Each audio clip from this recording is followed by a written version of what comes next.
एक छोटे से गांव में दो अच्छे दोस्त रहते थे, राजीव और समीर। दोनों बचपन से एक दूसरे के साथ खेलते थे, पढ़ाई करते थे और जीवन के हर अच्छे बुरे पल को एक साथ जीते थे। राजीव एक साधारण सा लड़का था, जबकि समीर गांव का सबसे शरारती और चालाक लड़का था।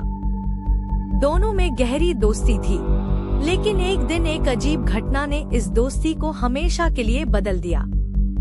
समीर के पास एक पुरानी किताब थी, जो उसने बहुत समय पहले एक पुराने घर से चुराई थी।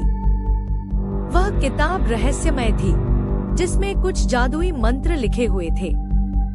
समीर का दिल इस किताब में छुपे रहस्यों को जानने के लिए बहुत बेताब था, और वह किसी भी हालत में उन रहस्यों को समझने का फैसला करता है।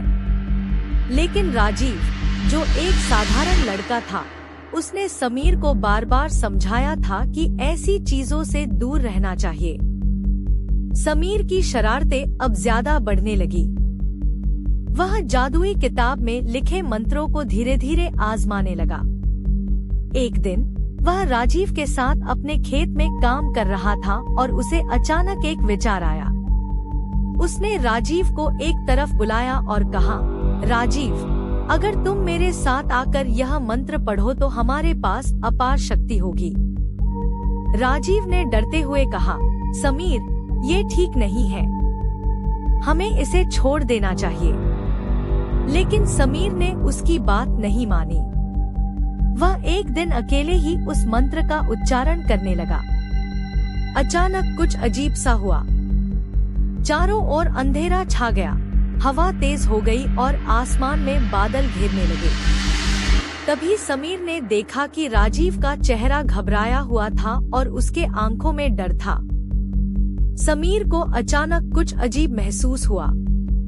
उसने देखा कि वह अपनी आत्मा को बाहर निकलते हुए देख रहा था।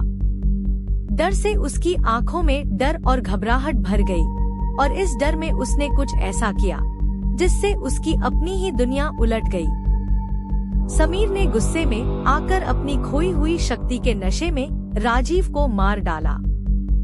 राजीव की मौत के बाद समीर को बहुत पछतावा हुआ, लेकिन अब उसका कोई कुछ नहीं कर सकता था। समीर के बाद अब गांव में कुछ अजीब घटनाएं होने लगी। एक रात राजीव की आत्मा गांव के हर घर के पास आकर अजीब आवाजें करने लगी। उसकी आत्मा का गुस्सा इतना बढ़ गया था कि वह गांव के हर व्यक्ति को डरा डरा कर मारने की धमकी देने लगी। किसी ने राजीव को मार